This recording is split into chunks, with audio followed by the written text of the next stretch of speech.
What's up, YouTube? Welcome back to another quick video, another great video with Everything Abram.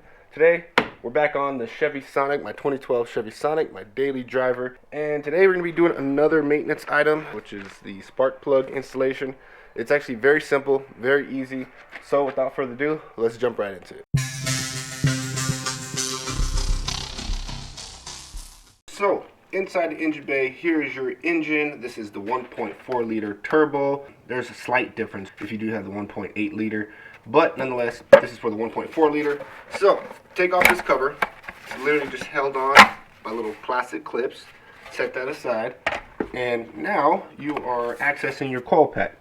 Funny thing, cool thing, interesting thing about Chevy Sonics and Chevy Cruzes is it's all one continuous coil pack. So you'll see here in a second when we take it off, you're going to need a T30 Torx bit, which I have right here on my drill. So we're going to end up taking these guys off, of course unplugging the coil pack, and this whole thing will come out. So let me go ahead and show you. Alright, and with the screws out and the plug undone, go ahead and kind of give it a good upwards pull. Since it's all four coil packs at the same time, you got to kind of give it a good pull. But there you go. Take a look at it. That's your one coil pack for all four spark plugs. So if you ever need to change a coil pack out, you're changing them all out. Go ahead and set this aside. Put this up top.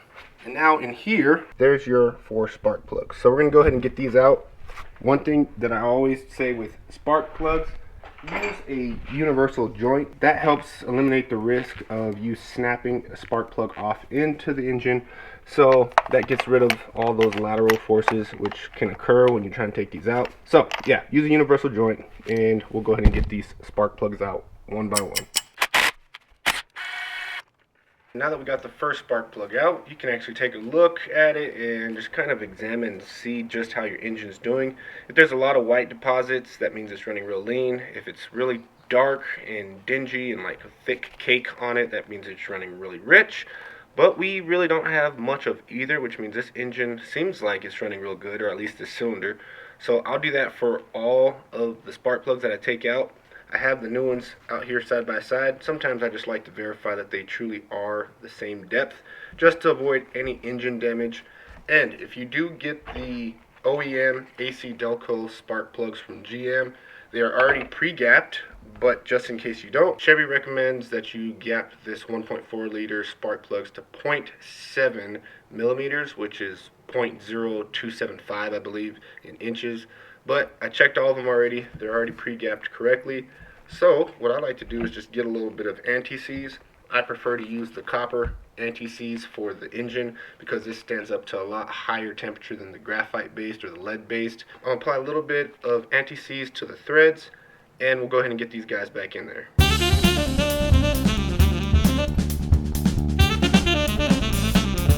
And I only have one cylinder open at the moment because I like to make sure I'm minimizing the chance for getting debris into the engine. So starting with the first spark plug, go ahead and get it back in there. Again, make sure you're using your universal joint, and start the spark plug by hand to make sure you're not cross-threading, because if you jump right to a drill, you may or may not be able to feel if it's cross-threading or not. So now that we're in there, these guys need to be torqued to 18 foot-pounds per the service manual. So in inch pounds, I'm just going to go to 200 inch pounds. That's just a little under 18, which will be perfectly fine. So once you're tight, go ahead and start torquing it down.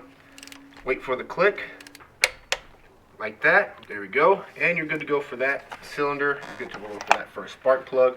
So now I'm literally going to do that exact same thing for the rest of the three. So let me go ahead and do that real quick on a time lapse, and we'll be almost done after that.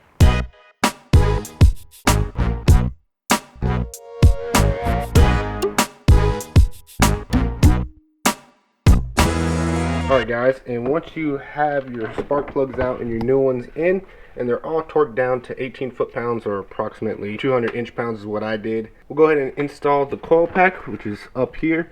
There's only one way it goes in, so just make sure there's no debris inside the little coil ports, which there's not. So you go ahead and just simply slide them back over the top of all your spark plugs. Give it a firm press down all the way across just to make sure it's firmly seated. And go ahead and get connecting on the little connector on the side. That'll snap in. Make sure it clips in nicely. We'll go ahead and get the bolts. The ones we use the T30 Torx bit on. And we're going to torque these guys down to 71 inch-pounds. And we're pretty much almost done. And once you have those guys torqued down, the coil pack is firmly seated, and you just double check that your connector's in there. Go ahead and put your little plastic cover back on. Make sure your little clips will go into the little grooves where they snap into, just like that. And you guys are done with this project. Let's jump into the vehicle, start the car, make sure it starts, and make sure we don't hear any weird noises. And just like that, guys, we are good to go. The car is working, the car is started, and it sounds perfect and smooth. So just like that, ladies and gentlemen, you witnessed another great video, another quick video with Everything Abram. Swapped out those spark plugs on your Chevy Sonic or Chevy Cruze. They're very similar. So as always, guys, be sure you stay tuned. As you can see, we got a driver door over there. We're going to be doing another great project on the Sonic pretty soon here. But just like that, I'm calling it for today's video. Thank you for watching Everything Abram. We'll see you on the next one.